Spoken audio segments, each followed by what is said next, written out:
más.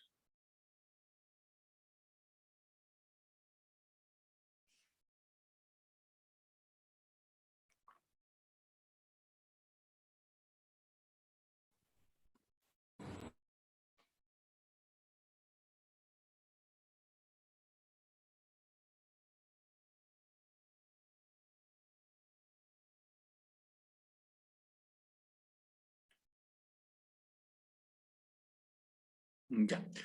Seguimos, chicos, por favor. Entonces, estábamos reforzando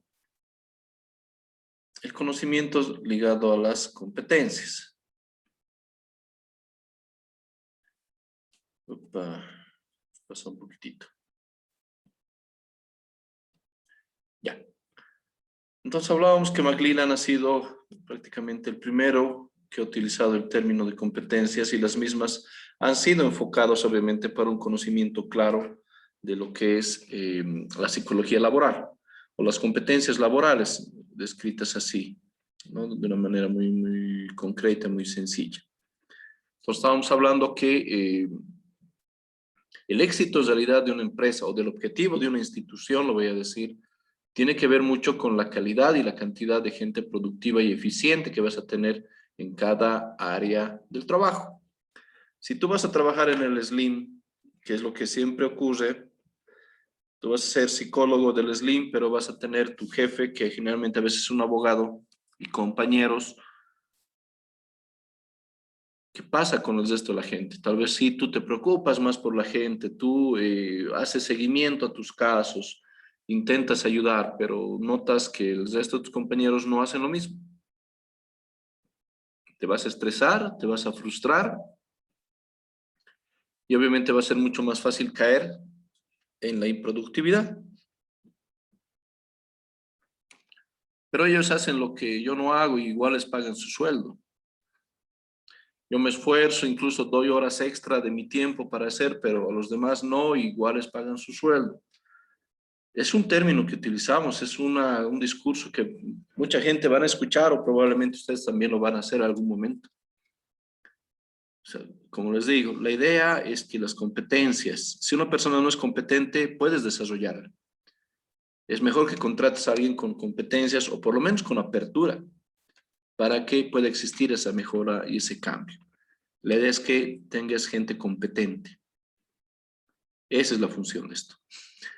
Entonces, cuando hablamos de la teoría del capital humano, dice que nos surge la gestión por competencias, considerando como una herramienta estratégica para enfrentar los retos, obviamente, del mundo actual. Y esta gestión por competencias también tiene que ir de la mano desde la educación primaria, la educación secundaria, la universidad y lo laboral. Ahí es donde deberían desarrollarse estas mega competencias sociales, lo voy a decir, que es el respeto, la empatía, la tolerancia, o sea, todo tipo de competencias que hacen tu vida social adecuada y correcta, ¿no? Que vas a ir, obviamente, que siempre nos han enseñado, nos han mostrado, ¿no? Entonces, hay que entender que esta teoría del capital humano es lo que nos sirve. Obviamente hay distintos modelos. Bueno, básicamente tres que tienen que ver con la función. La primera, la funcionalidad. La aproximación funcional refiere al desempeño resultado concreto, ¿no? De lo que vamos a hacer y predefinidos que la persona debe demostrar, derivando de un análisis de las funciones que componen el proceso productivo. Generalmente se utiliza un modelo a nivel operativo y se suscribe en aspectos técnicos. Las evidencias que modelos de este tipo son, ¿no? El producto, los resultados de la observación de la ejecución de una operación y de conocimientos asociados. Entonces, en este caso dice, ¿cómo puedes hacer un buen obrero? Digamos, nada, te hacen la prueba de que hagas un jarrón, por decirte. El producto es el jarrón. Los resultados de la observación es cómo lo hace, qué técnica utiliza, si es más efectivo al momento de usar menos tiempo o menos materia prima. y obviamente a comentar los conocimientos relacionados a esto, ¿no? Por ejemplo, dice, en la industria del vestido, una evidencia del producto es el ensamble de una pieza con dobleces, botones y que cumple con la calidad del acabado. Una evidencia de desempeño, ¿no? Es la observación en el manejo de la máquina y del orden y limpieza de la operadora mantiene en su lugar de trabajo. Una evidencia de conocimiento es la identificación de las partes de la máquina de coser y sus funciones y la explicación de cómo asegurar la calidad en su puesto de trabajo. Lo que se debe hacer. Modelo funcional. En el lugar, en el trabajo y con la determinación. Esto se utiliza mucho en el Assessment Center, ¿no? Pero no crean que no se usa en psicología. En realidad se usa mucho. Porque si quieres entrar al SLIM o al Aldea SOS o algún lugar donde realmente se tenga percances a veces un poquito más complejos, también te dan casos simulados o files de casos reales para ver cómo tú deberías abordar o contener esa situación. Te preguntan en un grupo de 2, 3 personas o hacen un roleplay para que se pueda evidenciar, como dice, qué actitud vas a tomar, qué conocimiento tienes para solucionar ese problema, qué experiencia tienes para abordar el mismo. Entonces, las competencias son medibles, valorables desde este punto, ¿no? Pero el modelo funcional tiene que encajar, como pueden ver, prácticamente en una tarea, pero que se haga, obviamente, de una manera correcta y adecuada. Dentro del modelo conductista nos dice que el modelo conductista se centra en identificar las capacidades de fondo de la persona que conllevan a desempeños superiores en la organización. Generalmente se aplica a los niveles directivos en la organización y se suscriben a las capacidades que le hacen destacar ante circunstancias no predefinidas. Solución de problemas, negociación, son algunas competencias que debería tener obviamente un gerente. Obviamente el liderazgo, la comunicación efectiva, la facilidad de delegar, entre otras cosas. Hay un montón de competencias, vamos a ver en un momento. Por ejemplo, nos dice, capacidad analítica, toma de decisión, liderazgo, comunicación efectiva de objetivos, creatividad y adaptabilidad. Eso deberían ser las competencias de un buen gerente. En este caso, los desempeños a demostrar por la persona no se derivan de los procesos de la organización, sino de un análisis de las capacidades del fondo de la persona que se han destacado en las organizaciones. Por ejemplo, capacidad de demostrar el buen liderazgo puede ser, nos dice, plantear objetivos claros, estimular y dar dirección a equipos de trabajo, tomar responsabilidad y adjudicar sus acciones, lo que les decía, saber delegar, y identificar las fortalezas de otros y delegar tareas adecuadamente, entre otras, ¿no? Promueves, gestionas desde una perspectiva de líder, tú conduces, estimulas para que exista el cambio en las personas. Desde un modelo constructivista nos dice que no se definen a priori las competencias del personal, sino que se las construyen a partir del análisis y procesos de solución de problemas y disfunciones que se presentan en la organización. En esta perspectiva, las competencias están ligadas a los procesos en la organización. Es básicamente el desarrollo de las competencias y la mejora de los procesos. Prácticamente constructivista, ¿no? Porque desarrollas un modelo, por decirlo así, de trabajo. Recibes aportes de los jefes o los que dominan el área de trabajo, por decirte. Y es lo que se hace en muchas empresas, ¿no? Por eso buscas, digamos, si te digo algo, ¿cómo se hace una empanada? Todos deben saber de memoria, algunos han visto en internet, algunos lo han hecho, pero no lo hacemos constantemente. Si yo agarro a un maestro pastelero y le digo que me diga paso a paso cómo hacer una empanada, yo tendría que ponerlo en esto, en lo que dice, el desarrollo de competencias y la mejora de los procesos, y aquí faltaría, y procedimientos. Paso a paso, cómo hacer la empanada.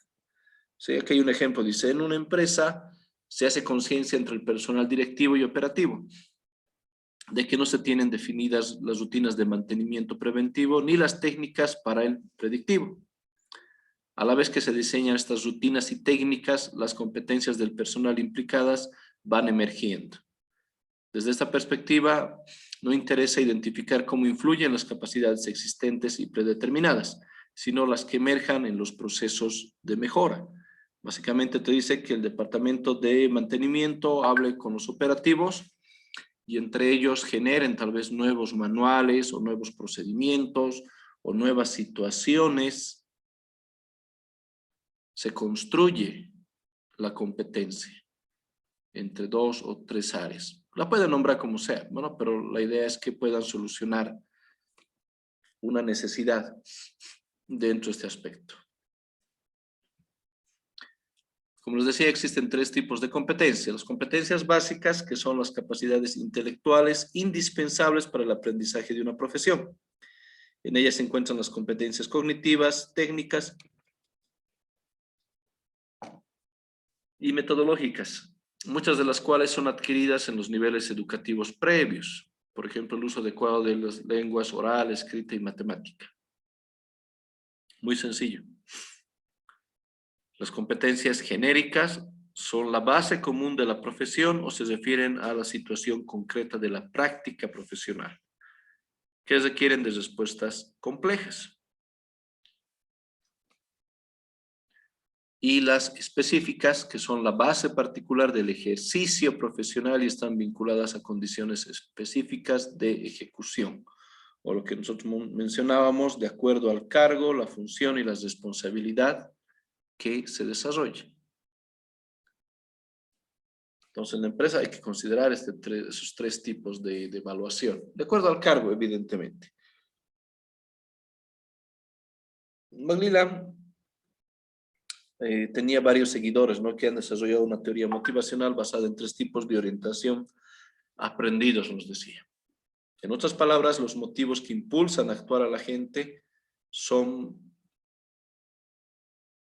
aprendidas a temprana edad, lo cual no impide que se pueda cambiar posteriormente.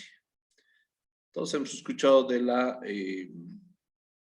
programación neurolingüística, ¿no?, que es algo que utilizan mucho los coaches para promover el cambio en la persona. Cuando van a leer libros de educación financiera, también hace referencia a que el pensamiento es una herencia, ¿no? Pero ellos también hacen evidencia de que se puede cambiar el mismo. Entonces son varios autores, varias líneas que dicen que el cambio o el perfeccionamiento, sobre todo en lo laboral, existe. Como mencionábamos, estas necesidades, la teoría de motivación de McLellan, decía uno, el de logro, ¿no?, la necesidad de logro.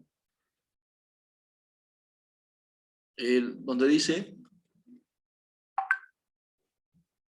que la personalidad con una alta motivación de logro se caracteriza por los siguientes rasgos de comportamiento. Prefieren aquellas situaciones en las cuales puedan tener una mayor responsabilidad personal por los resultados. Independencia e individualidad. Tienden a fijarse metas moderadamente elevadas en las cuales puedan asumir riesgos calculados y obviamente resultados medibles y esperados. Desean obtener una retroalimentación a corto plazo acerca de su desempeño. Esto por la finalidad de comprender o saber obviamente en qué están fallando para que puedan tener nuevamente después un reconocimiento o un logro por la mejora del mismo. La necesidad de poder, donde la persona con alta motivación de poder busca influir en el comportamiento de los demás. A diferencia de las personas orientadas a la necesidad de logro, que trata de hacer las cosas por sí misma. La persona orientada hacia la motivación de poder busca hacer las cosas a través de los demás. De acuerdo con McLellan, hay 2 tipos de necesidad de poder. El poder personal, que consiste en el ejercicio personal del poder para satisfacer impulsos individuales. Y el poder socializado, consiste en el ejercicio institucionalizado del poder para beneficio de los demás.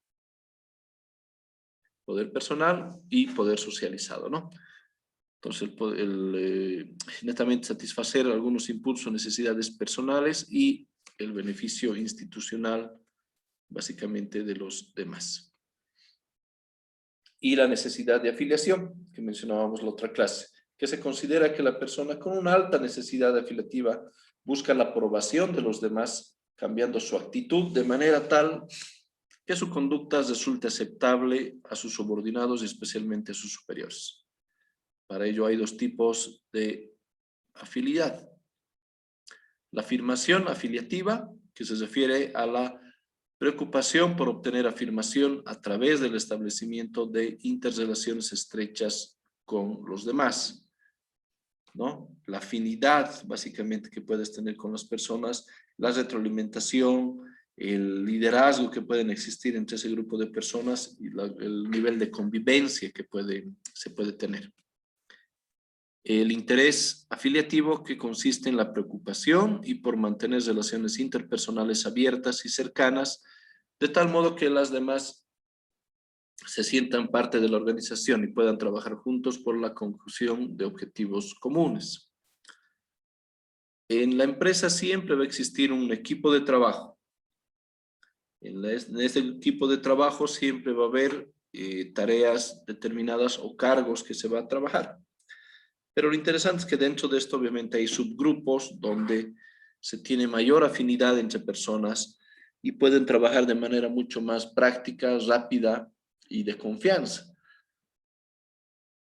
Y es lo que pasa con este interés afiliativo, donde dice como que dejas la puerta abierta en el sentido de que son compañeros de trabajo, pero no amigos.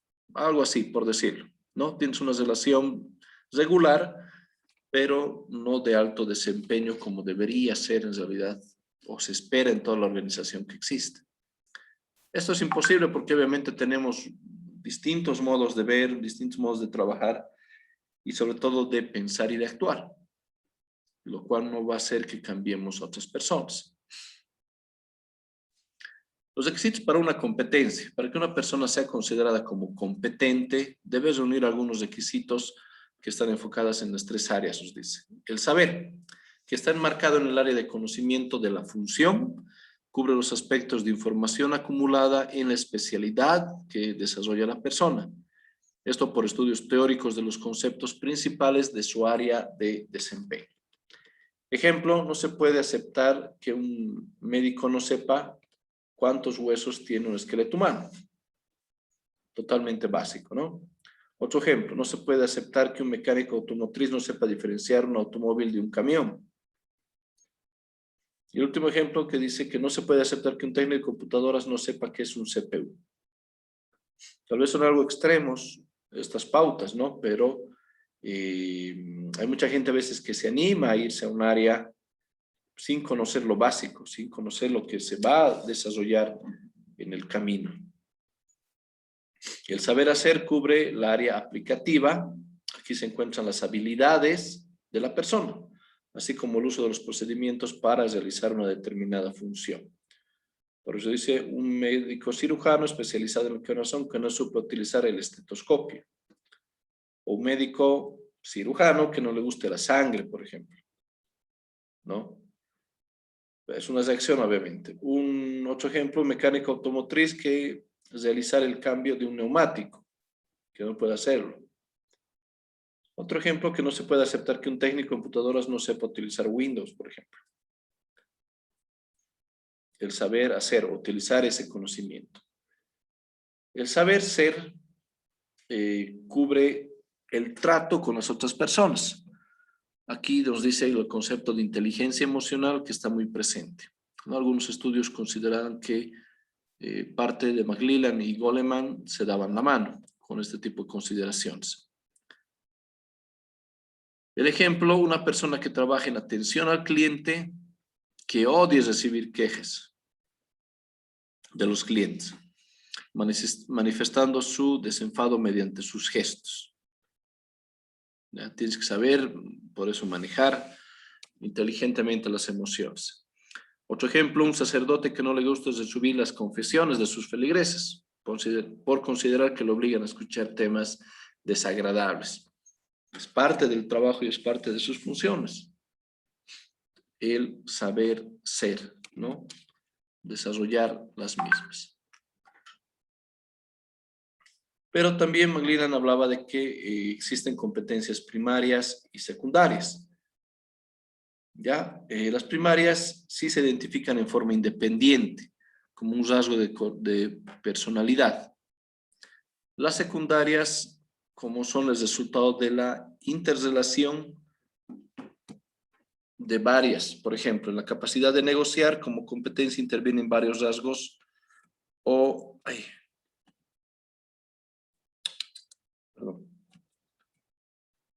varios rasgos o características primarias, algunas asociadas al comportamiento, otras a la personalidad u otros conocimientos.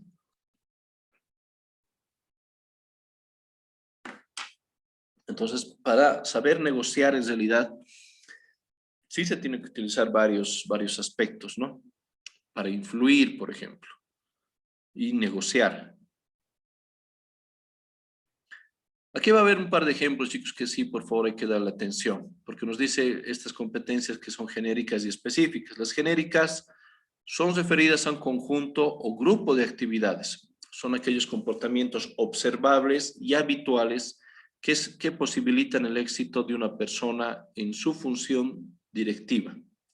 Su clasificación, a su vez, en competencias, acá nos dice estratégicas, de las genéricas, que son aquellas necesarias para obtener buenos resultados económicos, la visión, la resolución de problemas, la gestión de recursos, la orientación al cliente y la red de relaciones efectivas.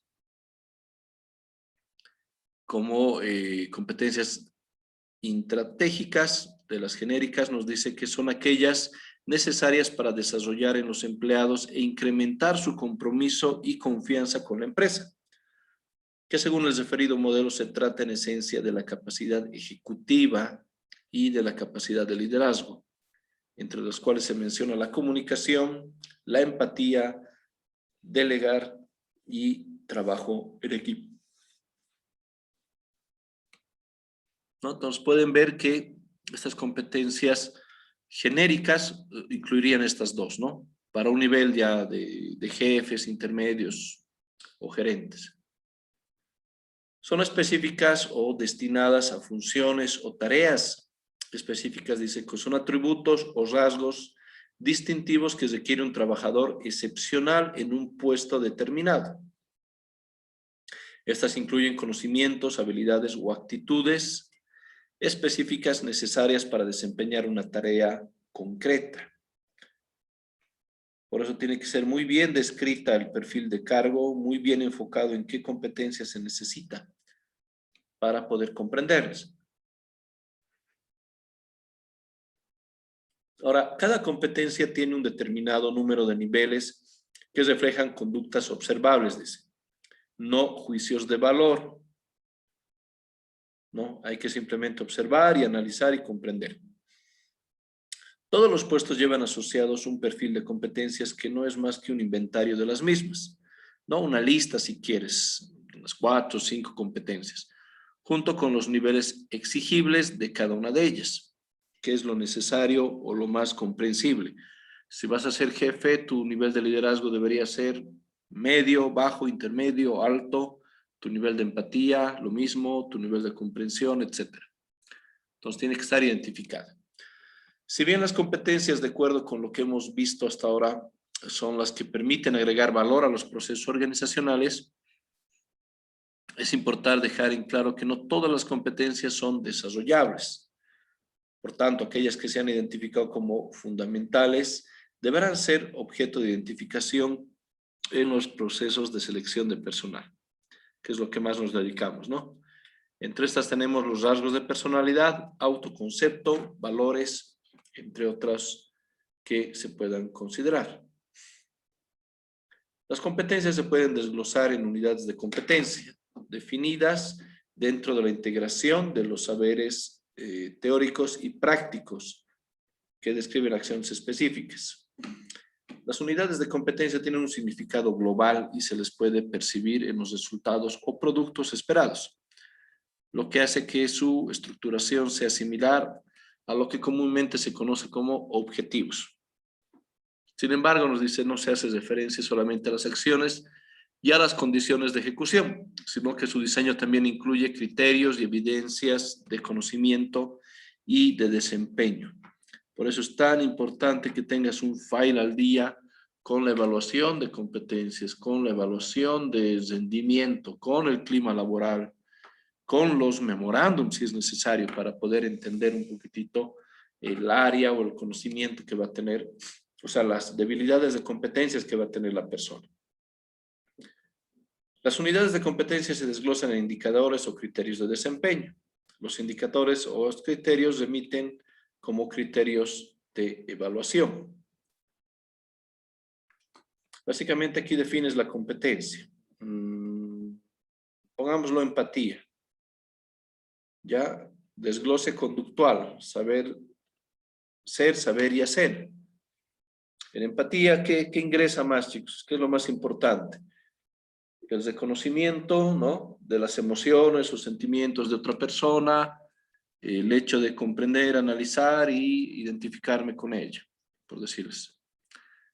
Esto ya desglosas de esa forma para que sea entendible. El indicador del desempeño, que sería la evidencia. ¿Cómo nosotros podemos decir que una persona muestra empatía o que un jefe muestra empatía? ¿Cuál va a ser la evidencia del mismo? ¿No? Pones casos, haces seguimiento a solicitudes, cualquier razón. Escuchas obviamente a los empleados, los reúnes para verificar, haces una evaluación de clima, ¿no?, para ver cuánto realmente existen evidencias. Y la evaluación de desempeño para medir o cambiar o mejorar la definición de la competencia como tal. Un ejemplo, la toma de decisiones, que sería la capacidad de fijar una línea de conducta en el momento oportuno y con resultados óptimos. Se unen a la capacidad de analizar y captar los aspectos esenciales de los problemas con los que hay que enfrentarse, suministrando juicios ponderados y no frutos de improvisación. Toma de decisiones. ¿Cómo evalúas o comprendes esto? Nos dice que capta y analiza los aspectos esenciales de un problema antes de trazar una línea de acción. ¿Ya? Antes de proceder, recopila información, revisa antecedentes y costumbres en la empresa. También tienes que verificar paso a paso. Se mantiene informado del proceso desarrollado por la decisión tomada. De ser necesario, estará al tanto de posibles correcciones en la línea trazada o en la línea de acción. Sabe que cada problema es un caso particular y los trata bajo ese principio. En los casos de que la decisión afecte a otras personas, les hace participar, les pide su opinión y busca una aceptación para tomar una decisión. Piensa lo que quiere antes de actuar, ¿no? Entonces, esta es la competencia, esta es la descripción de cómo debería ser esta competencia y estas son las actitudes o tareas que utilizamos para esta toma de decisiones. Entonces, estas son visibles, son observables y estas te pueden evaluar, te pueden tiquear o una X para decir que cumples o no incumples. Y de esta forma tendrías la evidencia del cumplimiento de la competencia. Ya no sé si me dejo entender, es bastante simple cómo tienes que ir demostrando aquello. Cuando hablamos de liderazgo, por ejemplo, es la utilización de los rasgos y métodos interpersonales más apropiados para guiar a individuos o grupos hacia la consecución de un objetivo.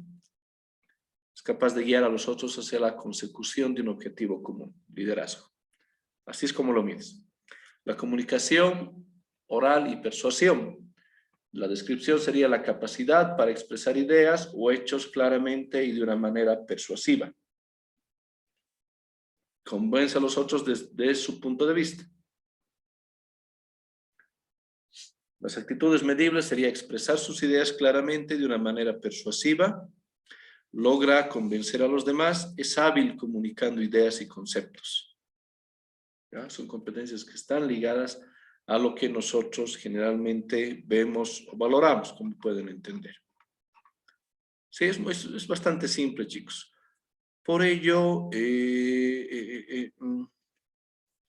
como han podido ver, las acciones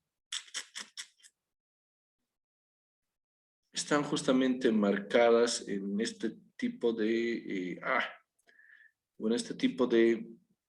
trabajos.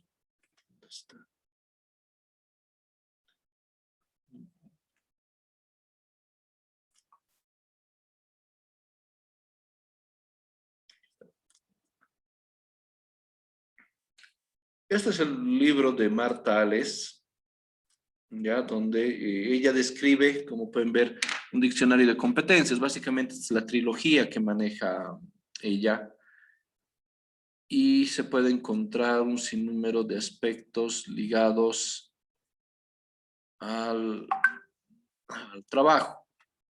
A ver. Hay una lista, como pueden ver aquí, chicos, de las competencias o cómo evaluar o cómo gestionar las mismas, cómo comprender y cómo utilizarlas en la organización. ¿Por qué es tan importante valorarlas y reconocerlas? Aquí hay un ejemplo. Lo que les digo. Colaboración, ¿no? Tienes que describirla. La colaboración es la capacidad para brindar apoyo a los otros, tus pares, superiores y colaboradores, responder a sus necesidades y requerimientos y solucionar sus problemas o dudas, aunque las mismas no hayan sido manifestadas expresamente. Implica actuar como facilitador para el logro de los objetivos a fin de crear relaciones basadas en la confianza. Esto es la colaboración como competencia. La descripción. ¿Cómo tú estás catalogado? Tu nivel de colaboración está en A, está en B o está en C. Y también tiene una descripción. Está en A cuando dice que tienes una capacidad para brindar apoyo y ayuda a los otros, responder a sus necesidades y requerimientos mediante iniciativas anticipadoras y espontáneas, a fin de facilitar la resolución de problemas o dudas, aunque las mismas no hayan sido manifestadas expresamente. Es la capacidad para apoyar decididamente a otras personas y para difundir formas de relación basadas en confianza, capacidad para promover, etc. Es B, nos dice esta competencia de colaboración, es B cuando tienes una capacidad para brindar ayuda y colaboración a las personas de su área y de otros sectores de la organización, mostrando interés por sus necesidades, aunque las mismas no hayan sido manifestadas expresamente. Capacidad para crear relaciones de confianza, para utilizar los mecanismos organizacionales. Es también C nos dice cuando tu capacidad para apoyar y colaborar activamente con los integrantes de tu propia área, mediante una clara predisposición a ayudar a otros. Capacidad para escuchar los requerimientos de los demás y para ayudar al cumplimiento de objetivos. Y es D o no habilitada cuando capacidad para cooperar y brindar soporte a las personas de su entorno cuando se lo solicitan y tener en cuenta las necesidades de los demás. Si te das cuenta de la D a la A, aquí hay iniciativa, aquí hay liderazgo, hay promover. En la D es hacer lo mínimo. O sea, no deja de ser la colaboración parte de su habilidad, pero no es obviamente la mejor ni la más desarrollada. ¿Me entienden? Cuando se habla del manual de procedimiento, perdón, el diccionario de competencias, hay que desarrollarlo de esta forma.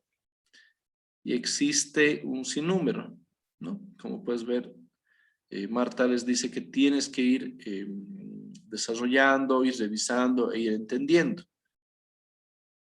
Aquí es donde nos da, ¿no? En grandes organizaciones, asignación de competencias por grupos o puestos de cargo, o la descripción del cargo. Si tienes en tu equipo de contabilidad en una empresa grande 5 auditores, los 5 tendrán que tener estas competencias en colaboración. Los mismos valdrán o de acuerdo al cargo también se puede jugar, o las responsabilidades. Y obviamente que se puede agregar o se puede aumentar mucho más. Pero las mismas tienen que estar ligadas con el organigrama, con la gestión integral de recursos humanos o la dirección, para qué línea quieren ir, o cómo vas a desarrollar las competencias, como pueden ver. Es bastante, no complejo, chicos, pero sí hay que leer y releer y releer para entender. Como pueden ver, aquí hay un montón, por ejemplo, de las competencias, ¿no? O la descripción de la organización. ¿Qué es el entrenamiento? ¿Qué es la entrevista estructurada? ¿Qué es la evaluación de 360 grados? Es prácticamente un diccionario de conocimientos ya que nos da Martales para el desenvolvimiento o el desarrollo del trabajo. Y así podemos seguir, que es, como les digo, bastante amplio, pero tiene que requerir esto, ¿no? La descripción. La forma en que está descrita el trabajo o la tarea, o básicamente las funciones que se va a tomar. ¿Ya? Dicho eso, chicos, estaríamos concluyendo la clase de hoy. Sin antes darles un trabajo, por favor, en el cual voy a requerir, por favor, que cada uno puede investigar algo, pero prefiero que sea más de conocimiento suyo. Necesito que me hagan como un perfil de 5 competencias que debería tener el psicólogo actual, ¿ya? Para su profesión. Les voy a mandar lo de Martales para que le den una mirada, lo voy a subir lo que hemos planteado hoy día. No tiene que ser una ciencia, chicos, pero sí me gustaría que por lo menos de una competencia, como puedan ver, exista 2 descripciones. Ya lo voy a plasmar básicamente. Ustedes tienen que decir que yo como psicólogo, incluso pueden ir a un área específica, ¿no? Psicólogo clínico, educativo, ¿qué le dicen? Forense o el organizacional, pueden ir a un área, también pueden agarrar un área de del psicólogo y enfocar por lo menos 5 competencias con 2 descripciones. ¿Ya? Entonces, como les digo, esta noche yo les voy a subir todo, por favor. Hasta las 9:30, 10 de la noche va a estar todo arriba, para que el día martes, por favor, puedan empezar con una exposición de este su segundo trabajo. ¿Ya? ¿Dudas, preguntas? Antes de que se termine el tiempo, por favor.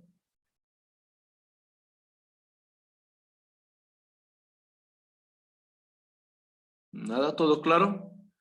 Ya, les repito entonces, por favor, chicos. Para el martes, tomen un área de la psicología, puede ser clínica, educativa, forense o organizacional. Desarrollen según su criterio o según lo que puedan investigar también, es abierto, qué competencias debería tener este psicólogo para esta área, ¿no? O un psicólogo que esté más enfocado, no sé, en terapeuta. Lo que a ustedes les apasione y les guste, chicos.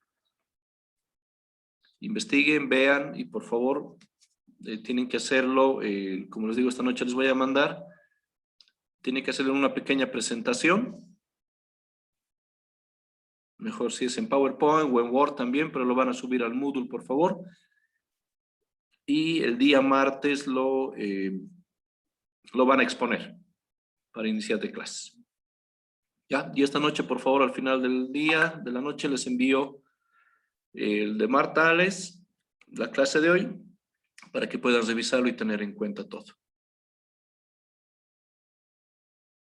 Ya, eso sería nuestro segundo